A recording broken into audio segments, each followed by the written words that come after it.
लोकसभा निवडणुकीत बसलेल्या फटक्यानंतर आता अमित शहांनी महाराष्ट्राकडे विशेष लक्ष दिलंय। जिंकण्यासाठी जन्म आपुला असा नारा देत अमित शहांनी सर्वांना कामाला लागण्याच्या सूचना दिल्यात।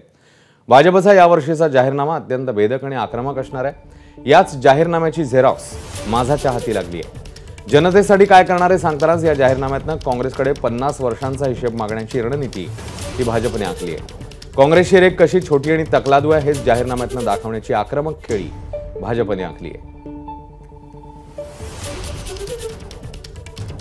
तर जाहीरनाम्यातनं भाजपने काय रणनीती आखली आहे आपण बघूया।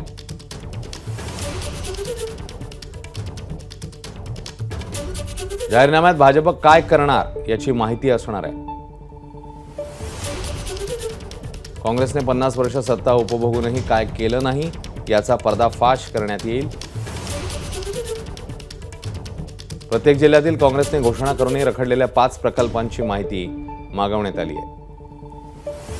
माहिती जमा करण्यासाठी स्थानिक कार्यकर्त्यांची फौज कामाला लावली आहे।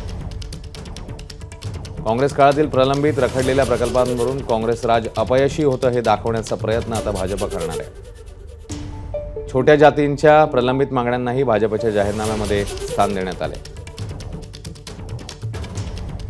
तर आशा वर्कर, अंगणवाडी सेविका, महिला बचत गट, कोतवाल, तलाठी, ग्रामसेवक अशा घटकांना विशेष स्थान आहे।